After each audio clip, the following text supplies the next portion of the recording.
Assalamualaikum warahmatullahi wabarakatuh. Bismillahirrahmanirrahim.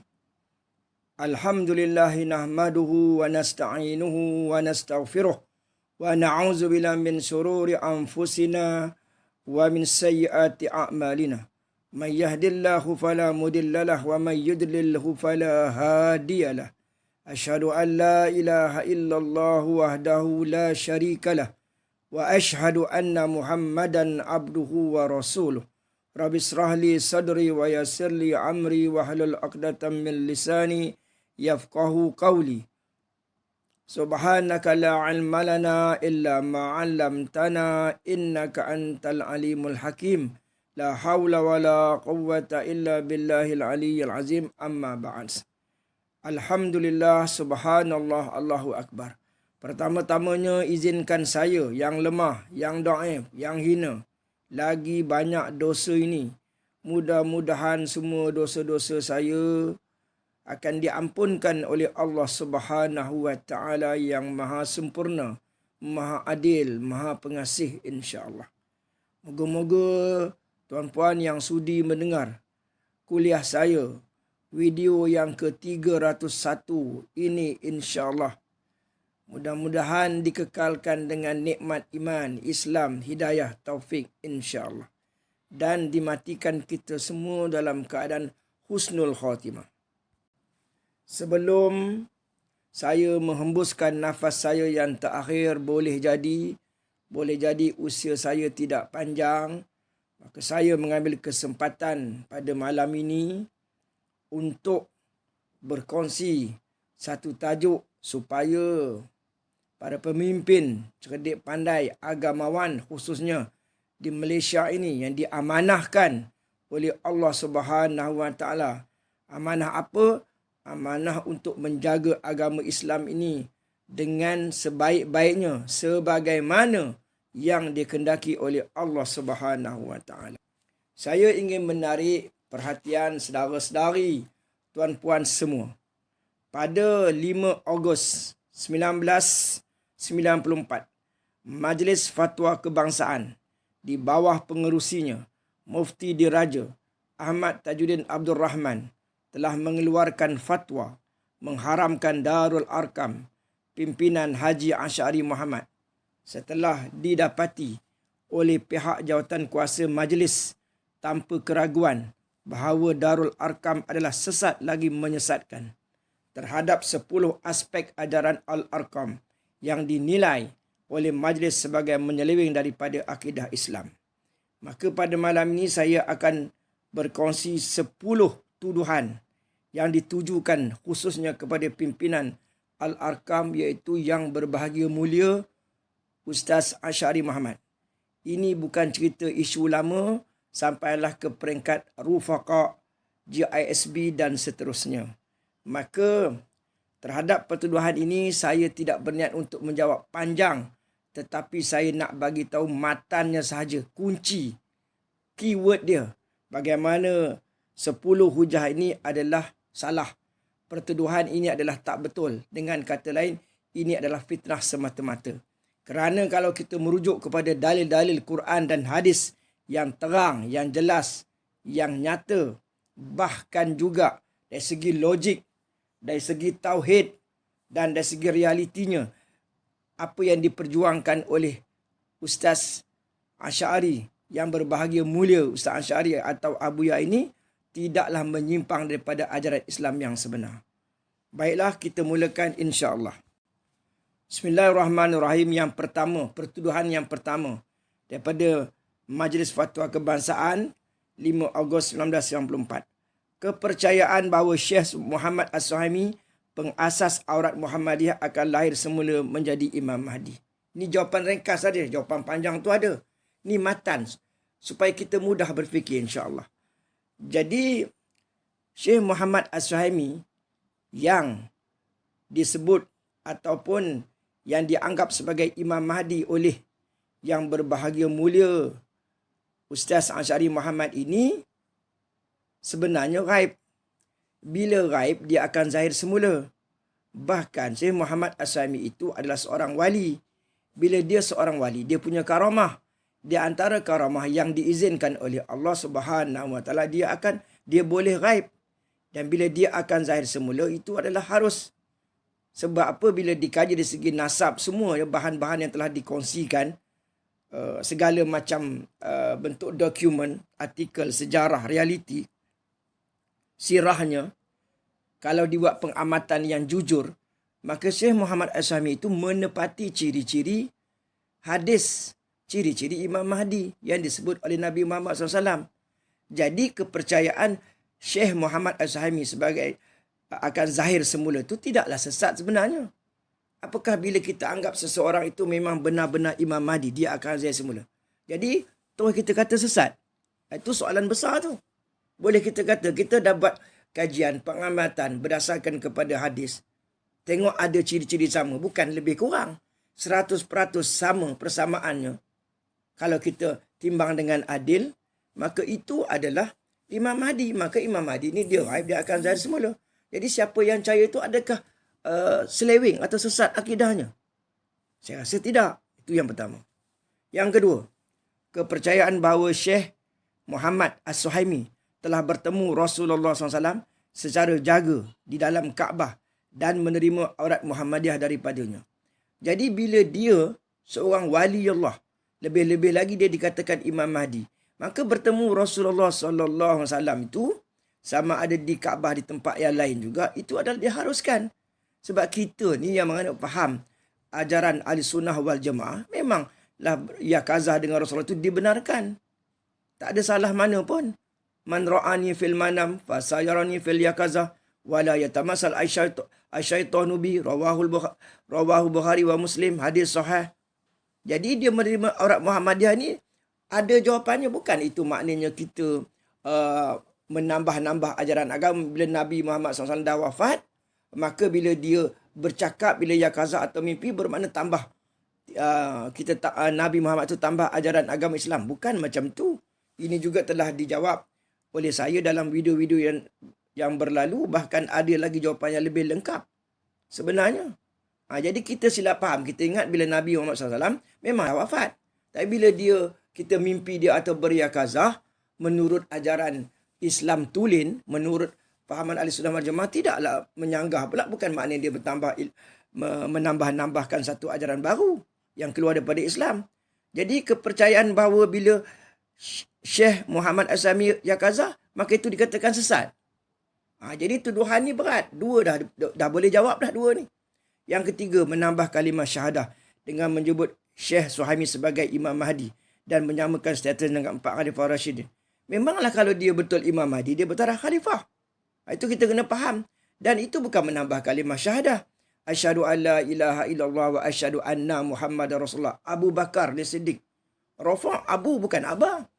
Abu Bakar ni Siddiq, Umarul Faruq, Utsmanul Barur Rahim, Aliyun Adududdin, Muhammadin al-Mahdi, Khulafa'ur Rasulillah sallallahu alaihi wasallam. Itu nak menambahkan keyakinan kita terhadap pegangan Ahli Sunnah wal Jamaah, meyakini keempat-empat khalifah ni.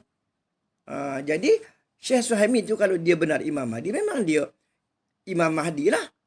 Dan dia statusnya adalah sebagai khalifah. Jadi bukan menambah kalimah syahadah. Kita yang tak faham. Abu Ya dah jawab dalam buku Kerajaan Haramkan. Bila dah Kerajaan Haramkan, rakyat tak tahu. Jadi kita biarkan macam tu. Tak berdosa ke kita? Berdosa besar. Kita wali tuduh macam-macam.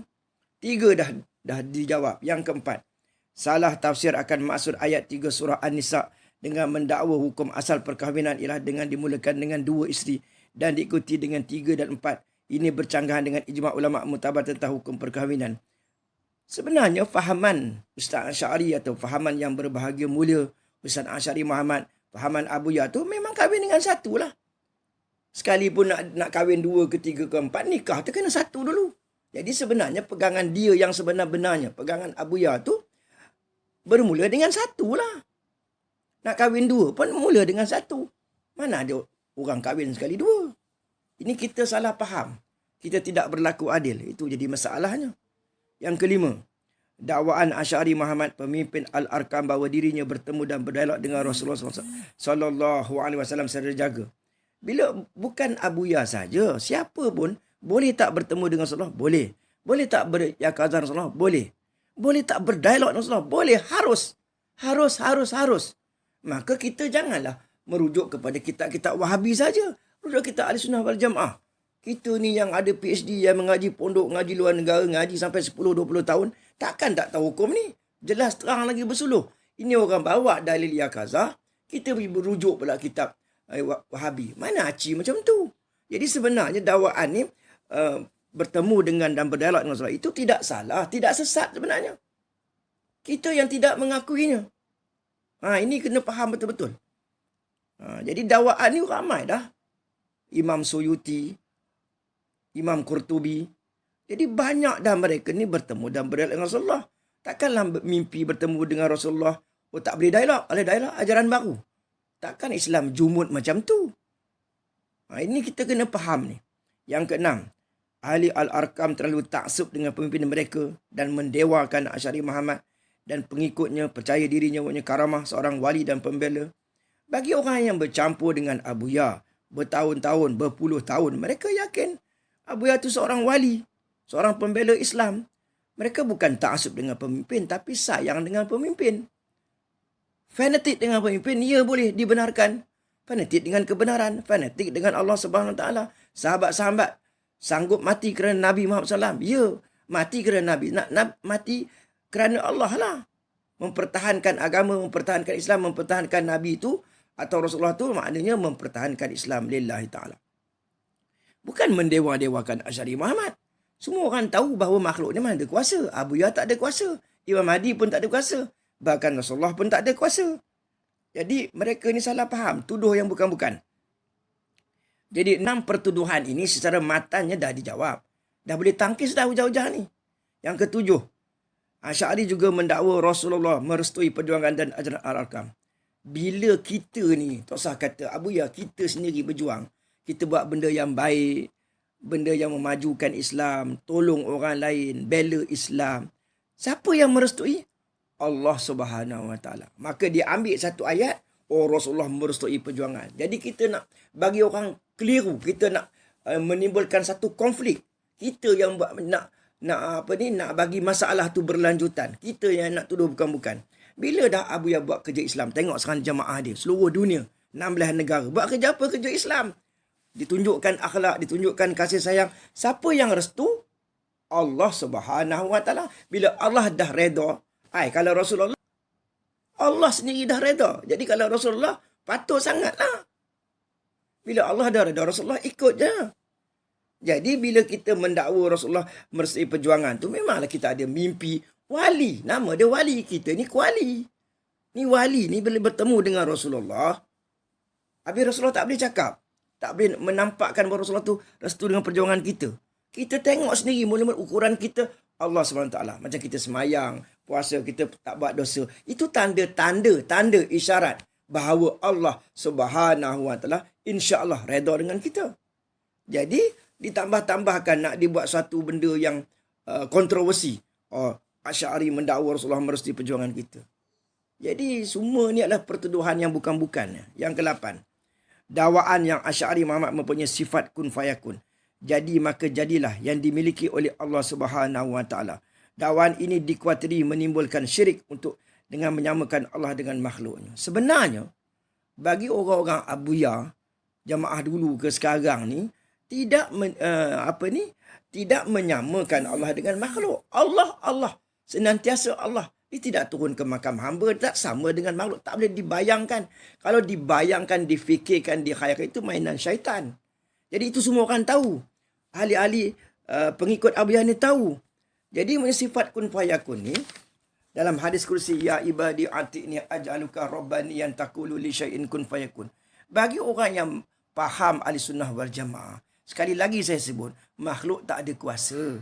Tapi macam Nabi Muhammad SAW, Nabi Muhammad ada kuasa? Tak ada. Tapi dia ada mukjizat. Dia hebat.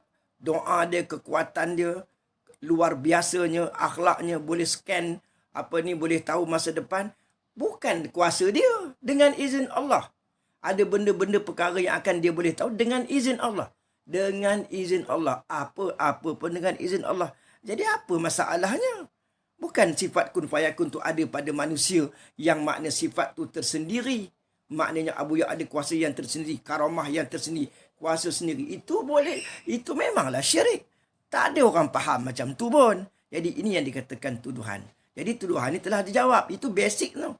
Jadi kita kena faham apa itu wali khaus, apa itu sahibul zaman. Kita kena faham. Bila kita tak faham, kita ni masalah kita tak faham.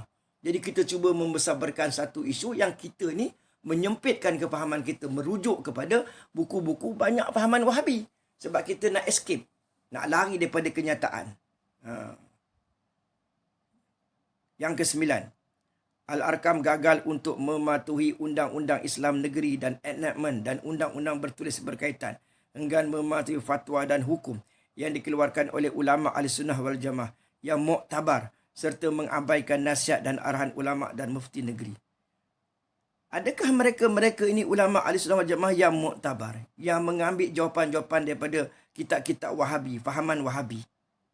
Jadi sebenarnya saya melihat bahawa orang-orang Abu Ya ni sangat taat, sangat tidak mahu berkelahi, sangatlah nak mendamaikan, sangatlah untuk nak berkasih sayang dan berakhlak. Sebab itu mereka mematuhi undang-undang. Mereka mematuhi undang-undang, mereka tak menimbulkan kontroversi, tak timbulkan masalah. Itu yang saya katakan. Cubalah pihak agamawan, pihak JAKIM memanggil ni orang-orang Abu Ya ni bincang elok-elok. Bincang isu-isu yang lama ni. Kita tak boleh berat sebelah, kita tidak boleh berlaku tidak adil, dengar sebelah pihak saja. Dengar, panggil semua. Buat secara live. 10 soalan sini, 10 soalan sana. 20 soalan sini, 20 soalan sana. Biar berlangsung selama seminggu pun tak apa. Biar yang menjadi saksinya yang di Pertuan Agong. Supaya Malaysia ni selamat, aman. Ini biarkan dakwaan pertuan itu bertahun-tahun, puluhan tahun. Lepas tu kita yakin benda itu benar, tuduhan tersebut. Padahal semua itu kebanyakannya pengaruh daripada fahaman Wahabi. Kita tak nak terima kenyataan. Memang kebenaran itu dia pahit. Tapi kita kena terima lah. Jadi sekali lagi saya menyebut bahawa orang-orang Abu Ya ni sangatlah mereka semua ini sangat patuh kepada kerajaan. Sangat taat kepada kerajaan. Itu yang mereka pegang kepada apa yang difatwakan oleh Imam Nawawi. Wa ammal khuruju alaihim fakitaluhum faharamun bi ijma'il muslimin in kanu fasaqah zalimin.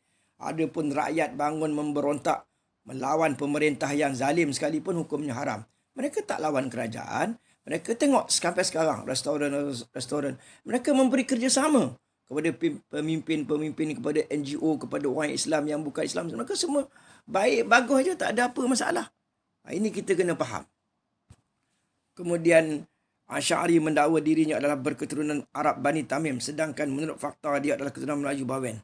Sebenarnya tuan-tuan, keturunan Abu Ya ni atau yang berbahagia mulia Ustaz Asy'ari Muhammad ni memang keturunan Arab Bani Tamim. Tengok nasab dia. Kajilah. Panggil orang beribu-ribu orang, berjuta orang kaji. Memang dia keturunan Arab Bani Tamim daripada Arab. Itu yang saya sebutkan akhirnya mereka datang ke timur tu. Hatta ya'ti qaumun min qibalil masyriq ma'hum rawayatu sud daripada timur ni. Keturunan tadi. Memanglah mula-mula macam kita ni berasal daripada Malaysia. Contohnya orang Jawa ke orang Melayu. Lepas tu datuk kita, nenek kita, moyang kita. Atas lagi. Sampailah kepada Arab Bani Tamim. Macam itulah Abu Ya. Jadi keturunan Melayu Bawen ini tidak menjadi masalah. Bukan Melayu Bawen ini tidak ada keturunan Arab Bani Tamim. Kalau dibuat kajian, Melayu Bawen ini sebenarnya dalam jemaah mereka ramai yang berketurunan Bani Tamim. Ini fakta. Jadi terhadap 10 perkara atau pertuduhan tersebut semua boleh dijawab. Makna kalau dibahaskan menang kepada pihak Jamaah Abu Ya. Menang kepada pihak Jamaah Abu Ya sebenarnya. Sebab itu hari ini bukti bahawa sebagaimana yang disebut oleh hadis Nabi SAW, la tazalu ta'ifatun min ummati zahirina 'alal haq la yaduruhum hatta ya'ti amrullah aw kama qala. Senantiasa ada jemaah atau taifah yang menzahirkan kebenaran dan dia tidak boleh dimudaratkan, tidak boleh dikalahkan sehingga datang ketentuan daripada Allah Subhanahu Wa Taala. Jadi ambil perhatian. Jadi kepada pihak agamawan, sekali lagi sebelum saya meninggal dunia, Jadi saya nak buat pembelaan kepada kebenaran. Takkanlah orang sesat saya pun nak ikut. Orang masuk neraka pun saya nak ikut. Kita kena buka mata kita. Jadi berhati-hatilah kita dalam kita nak berbahas ni, kita ambil ulama-ulama yang berfaham ahli sunnah wal jamaah, bukan Wahabi. Jadi kalau nak panggil ulama Wahabi juga boleh. Syaratnya kita nak ada 10 soalan nak petikaikan Wahabi tu dulu. Dia kena jawab dulu. Macam tu. Jadi tuan-tuan yang dirahmati sekalian, kita masih lagi ada masa. Malaysia ini sebenarnya bumi yang bertuah. Saya dah bagi tahu. Kita ada yang di-Pertuan Agong, Perdana Menteri yang kita sayangi. Kita ada pemimpin-pemimpin lagi yang boleh dibawa runding, yang beragama Islam, Melayu Islam. Semuanya kita boleh bawa bincang. Kita semua orang kita ni, lebih-lebih lagi saya bercakap ni, semua kita ada salah, ada silap, ada dosa. Kita boleh tebus lagi. Jadi sebelum saya mengakhiri kuliah saya ringkas ini, saya nak bagi tahu terhadap 10 pertuduhan yang dikeluarkan pada 5 Ogos 1994, Majlis Fatwa Kebangsaan, semua ni boleh dijawab. Terang-terang boleh dijawab. Dan nak bagi tahu juga bahawa ini bukanlah cerita nak hidupkan Arakam. Walaupun cerita ini dah berpuluh-puluh tahun lamanya, itu bukan isunya. Isunya kalau kita dah tuduh sesat kepada seorang wali, seorang yang benar, kita wajiblah membetulkan keadaan. Itu ceritanya. Bukan ini cerita lama, habis dosa tu biarkan. Sedangkan dosanya akan ditanya dalam kubur, di padang mahsyar. Jadi macam mana nak lepas titi siratal mustaqim? Ini bukan cerita main-main. Ini bukan cerita kecil-kecil. Jadi tuduh, mudah-mudah tuduh orang bersalah pada orang tak bersalah. Lepas tu dibiar macam tu. Boleh ke macam tu? Tu senang hati je. Lepas tu ambil ambil jawapan-jawapan ikut pilihan kita. Jawapan ni kita ambil Wahabi, kita berselamat. Jawapan ni kita ambil Wahabi, boleh selamat. Bukan macam tu. Kita nak adil. Adil tu digambarkan sebagaimana keadilan yang berlaku di padang mahsyar. Itu dia. Jadi tuan-tuan yang dirahmati Allah sekalian, sebagai rakyat Malaysia, mari kita berdoa supaya datuk-datuk mufti, tuan-tuan mufti ni boleh merendah diri, munajat kepada Allah Subhanahu Wa Taala, diberi hidayah, diberi taufik untuk sudi memanggil orang-orang abuyan. Jadi mereka ada ulama-ulama, mereka bincang secara adil, bukan di bawah desakan, paksaan, ancaman. Tu zaman dulu dah berlalu dah. Zaman sekarang kita nak adil. Eloklah majlis JAKIM pun sekarang di majlis di bawah Raja-Raja Melayu. Alhamdulillah, syukur. Jadi semua ini bagi saya dah sampai masanya. InsyaAllah. Sekian. Wabillahi taufiq wal hidayah. Assalamualaikum warahmatullahi wabarakatuh.